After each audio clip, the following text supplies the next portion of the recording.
हरे कृष्ण भक्तजनों, आप सभी को पूर्ण पुरुषोत्तम भगवान श्री कृष्ण जी के जन्म उत्सव की हार्दिक शुभकामनाएं। भक्त वत्सल भगवान श्री कृष्ण जी का जीवन संदेश परमानंद का वह स्रोत है जिसमें डूबकर इस भवसागर से भगवत धाम तक की यात्रा भगवान श्री कृष्ण जी की मोहक छवि और मुस्कान के समान ही सरल और मधुर हो जाती है।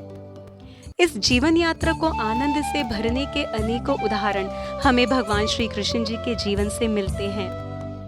भगवान की भक्ति द्वारा दैहिक, दैविक और भौतिक तापों से मुक्ति और शांति प्राप्त होती है। कहते हैं कि हम ना बोले फिर भी वह सुनता है, क्योंकि वह परमात्मा है, परंतु वह ना बोले फिर भी हमें सुनाई दे, इसी का नाम श्रद्धा है। आज आपकी श्रद्धा और भक्ति को दृढ़ता प्रदान करने के लिए कथापुंज की एकादशी व्रत कथा श्रृंखला में भाद्रपद माह, जिसे हम ऋषिकेश माह भी कहते हैं, के कृष्ण पक्ष की अजा एकादशी या अन्नदा एकादशी का वर्णन करने का प्रयास करते हैं। अजा एकादशी का व्रत 23 अगस्त 2022 दिन मंगलवार को रखा जाएगा। अजा एकादशी का शुभ मुहूर्त इस प्रकार है। अजा एकादशी की तिथि प्रारंभ होगी 22 अगस्त 2022 प्रातः 3:35 से और एकादशी की तिथि समाप्त होगी 23 अगस्त 2022 को प्रातः 6:06 पर। एकादशी के व्रत के पारण का शुभ समय होगा 24 अगस्त को प्रातः 5:35 से 8:30 तक। पाप कर्मों को क्षय करने के साथ साथ अन्नदान, भूमिदान, स्वर्णदान, अश्वमेध यज्ञ और तीर्थ स्थानों के दर्शन और स्नान आदि से भी अधिक पुण्य प्रदान करती है। भगवान श्री हरि विष्णु जी के पूर्ण अवतार परम तत्व भगवान श्री कृष्ण जी अपने प्रिय धर्मनंदन महाराज युधिष्ठिर जी के निवेदन करने पर अजा एकादशी का महात्म्य और कथा सुनाते हुए कहते हैं कि हे राजन, यह अजा एकादशी का व्रत दैहिक, दैविक और भौतिक तीनों प्रकार के तापों और पापों का शमन करता है। इस दिन भगवान ऋषिकेश का ध्यान और पूजन, व्रत पालन से मनुष्य अपने पाप कर्मों से मुक्त हो जाता है। मैं अजा एकादशी की पावन कथा कहता हूँ, अब ध्यान पूर्वक सुनिए।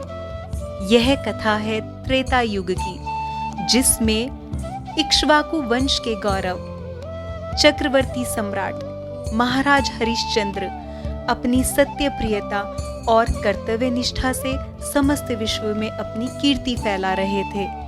साहस, सत्य प्रियता और कर्तव्य परायणता का पाठ महाराज हरिश्चंद्र के जीवन से प्राप्त किया जा सकता है। एक समय की बात है, महाराज हरिश्चंद्र ने अपनी सत्य के प्रति निष्ठा के कारण अपने जीवन में अति गहन परिस्थिति का सामना किया। एक बार महान ऋषि विश्वामित्र जी ने उनकी प्रसिद्धि सुनी और स्वयं उनकी परीक्षा लेने का निर्णय किया। महर्षि विश्वामित्र जी द्वारा रचित इस माया से महाराज हरिश्चंद्र जी ने स्वप्न में देखा कि उन्होंने अपना राजपाट महर्षि विश्वामित्र जी को दान स्वरूप दे दिया है। अगले दिन वास्तव में महर्षि विश्वामित्र जी उनकी सभा में पधारे। उन्हें देखकर प्रणाम करते हुए महाराज हरिश्चंद्र जी ने स्वप्न का स्मरण किया और स्वप्न में दिए गए अपने वचनों के अनुसार अपना राजपाट महर्षि विश्वामित्र जी को दान स्वरूप दे दिया। जब महाराज हरिश्चंद्र अपनी पत्नी महारानी तारा और प्रिय पुत्र रोहिताश के साथ महल से जाने लगे, तब जाते जाते महर्षि विश्वामित्र मंद मुस्कान लिए उन्हें याद दिलाने लगे कि दक्षिणा दिए बिना आपका दिया गया दान संपूर्ण नहीं है। ऐसा सुनकर महाराज हरिश्चंद्र जी ने कहा कि राजपाट के साथ राज का कोष भी अब आपका है, अतः आप स्वर्ण मुद्राएं ले सकते हैं। इस पर विश्वामित्र जी बोले कि हे राजन, राजपाट के साथ कोष भी आप दान कर चुके हैं, दान की गई वस्तु को दोबारा कैसे दान कर सकते हैं? तब महाराज हरिश्चंद्र जी ने विचार किया और अपनी प्रिय पत्नी, अपने प्रिय पुत्र और स्वयं को बेच दिया, परंतु अपने वचनों की मर्यादा को निभाया। धर्मात्मा महाराज हरिश्चंद्र जी एक चांडाल के यहाँ दास बन गए। सत्य को धारण किए हुए मृतकों के परिजनों से दाह संस्कार के बदले कर वसूली का कार्य करने लगे। उधर उनकी पत्नी महारानी तारा भी अपने पुत्र के साथ एक दासी बनकर माली के यहाँ काम करने लगी। समय के चक्र और परीक्षा की घड़ी ने महाराज हरिश्चंद्र को ऐसी विकट परिस्थिति में फंसाया कि उन्हें अपने पुत्र रोहिताश को भी खोना पड़ा, परंतु फिर भी वह कर्तव्य परायणता के मार्ग से नहीं हटे। शोक के सागर में डूबे हुए महाराज हरिश्चंद्र जी चिंता और दुख से व्याकुल थे। तभी ईश्वरीय कृपा से गौतम मुनीश्वर वहां पधारे। गौतम मुनि जी का हृदय उन्हें देखकर करुणा से छलक पड़ा। महाराज हरिश्चंद्र जी से बोले कि ब्रह्मा जी ने ब्राह्मण को परोपकार के लिए रचा है। आपकी व्यथा सुनकर मेरा हृदय द्रवित हो रहा है। मैं आपको एक उपाय बताता हूँ। भाद्रपद कृष्ण पक्ष में पुण्य प्रदान करने वाली अजा नामक एकादशी के व्रत का पालन कीजिए। आपके भाग्य से यह अजा एकादशी आज से 7वें दिन होगी। हे नृपोत्तम, उपवास करके रात्रि में जागरण करना। ऐसा करने से आपके पुण्य का उदय होने लगेगा। यह अत्यंत प्रभावशाली श्री हरि विष्णु जी का प्रिय व्रत है। ऐसा उपाय बताकर मुनि जी अंतर ध्यान हो गए। मुनीश्वर गौतम जी के कथनानुसार महाराज हरिश्चंद्र जी ने यह व्रत श्रद्धा और भक्ति के साथ विधि पूर्वक किया। अजा एकादशी के व्रत के पुण्य प्रभाव से महाराज हरिश्चंद्र जी के समस्त दुख दूर हुए। उनकी पत्नी और पुत्र उन्हें सकुशल मिल गए। यश मान प्रतिष्ठा के साथ उन्हें उनका साम्राज्य प्राप्त हुआ। देवताओं ने नगाड़े बजाए, आकाश से फूलों की वर्षा हुई, महर्षि विश्वामित्र जी का आशीर्वाद प्राप्त हुआ। इस प्रकार अजा एकादशी के व्रत के प्रभाव से महाराज हरिश्चंद्र जी ने निष्कंटक वर्षों राज्य किया और स्वर्ग की भी प्राप्ति की। भगवान श्री कृष्ण जी महाराज युधिष्ठिर जी से बोले कि हे राजन, इस कथा के श्रवण और पठन करने से अश्वमेध यज्ञ का फल प्राप्त होता है। आइए जानते हैं एकादशी व्रत के नियम। एकादशी व्रत के नियमों का पालन दशमी तिथि से ही प्रारंभ कर देना चाहिए। दशमी तिथि को संध्या से पूर्व सात्विक भोजन करना चाहिए। एकादशी के व्रत में अन्न जैसे चावल, गेहूं, दाल, चना आदि पदार्थों का सेवन नहीं करना चाहिए।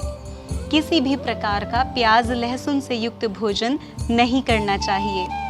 एकादशी व्रत के दिन प्रातः ब्रह्म मुहूर्त में उठकर अपने नित्य कर्मों से निवृत्त होकर स्वच्छ वस्त्र धारण करें। शंख, चक्र, पद्म और गदा धारण किए हुए भगवान श्री हरि जी के सुंदर चतुर्भुज रूप का ध्यान करें। माता लक्ष्मी जी सहित भगवान श्री हरि जी को पंचामृत से स्नान कराएं और श्रृंगार करें। धूप, घी का दीपक, नैवेद्य, ऋतुफल, फूल, तिल और तुलसी जी अर्पित करें। तुलसी माता के समक्ष श्री हरि जी का नाम स्मरण करें। श्री हरि जी के समक्ष हाथ में जल और पुष्प लेकर एकादशी के व्रत का संकल्प करें और व्रत कथा का श्रवण या पठन करें। इसके पश्चात आरती करें। श्रीमद् भागवत गीता जी का पाठ और विष्णु सहस्त्र नाम का जप भी किया जा सकता है। व्रत में अपने शरीर के साथ आत्मा की भी शुद्धि रखें। किसी से अप्रिय वचन ना बोलें। राग, द्वेष, ईर्ष्या, वासना, लोभ और निंदा का त्याग करें। हृदय की कठोरता को त्याग कर सुंदर निर्मल भाव धारण करें। संध्या के समय आरती, दीपदान, रात्रि जागरण और कीर्तन करें। आरती के पश्चात एकादशी का फलाहारी प्रसाद ग्रहण किया जा सकता है। अगले दिन अर्थात द्वादशी तिथि में व्रत पारण के नियत समय पर ब्राह्मण को दान और दक्षिणा देने के पश्चात ही अपने व्रत का पारण करें। यदि किसी कारण से आप व्रत नहीं कर पा रहे हैं तो भी एकादशी के दिन चावल का प्रयोग नहीं करना चाहिए। यदि हमारा यह प्रेम पूर्वक प्रयास आपके हृदय में भक्ति रस की अनुभूति को दृढ़ करने का प्रयास करता है तो कृपया इस श्रृंखला को बनाए रखकर पुण्य का लाभ करें। कथा रस को अपने स्नेही जनों में भी बांटें और कथापुंज चैनल को सब्सक्राइब, वीडियो को लाइक और शेयर अवश्य करें। आपकी प्रसन्नता की कामना के साथ हरे कृष्ण।